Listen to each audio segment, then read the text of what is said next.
Ngayong holiday season, hindi nagpahuli ang ilang mga kababayan na mamili sa kilalang garment capital of the Philippines, ang Tianggian sa Taytay, Rizal. Kaya naman hindi rin maiwasan na maglipa na rin ang mga illegal vendor na kahit ang gilid ng kalsada ay pinwestuhan na at nagiging sanhi ng pagbagal sa daloy ng trapiko. Nag-ikot tayo doon sa mga mga places of convergence, shopping malls, yung mga Tiangge, lahat ng mga pinupuntahan ng mga tao. So far very peaceful and orderly naman. Kanina lang sa mga Tiangge dyan sa Taytay, may mga nag-last minute shopping pa nating mga kababayan.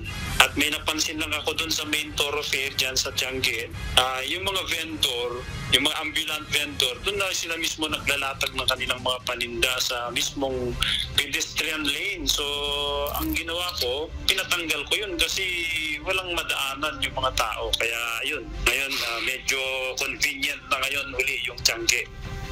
Bukod sa mga mall at Tiangge, bahagi rin ng kanilang tinututukan ay ang mga tauhan ng Philippine National Police na nakatalaga sa mga border control checkpoint upang tiyakin ang kanilang operasyonal na kahandaan. Layunin ng naturang inspeksyon na mapalakas ang kampanya ng pulisya laban sa kriminalidad at mapanatili ang kaayusan lalo na ngayong holiday season.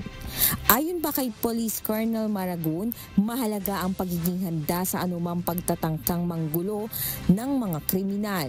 Paalala pa nito na bagamat wala pang untoward incidents na inaiuulat, ay tuloy-tuloy pa rin ang kanilang monitoring. Yung iba naman nating mga kababayan ay pumupunta sa mga tourist destinations at naiiwan yung mga bahay nila na walang tao. So kailangan mag-ingat pa rin lagi ng ating mga kababayan. Kung iniwanan ng kanilang bahay, itimbre po sa mga gwardiya, lalo na sa mga subdivision, ng mga villages, ng mga exclusive, may mga roving guards naman po yan. At yun naman po ay round the clock kung pinapatawagan sa ating mga tactical operation centers. Diyos ang aming sandigan, serbisyo publiko ang aming pinahalagahan. Mula rito sa Rizal, Jenica Matangan, pumahataw.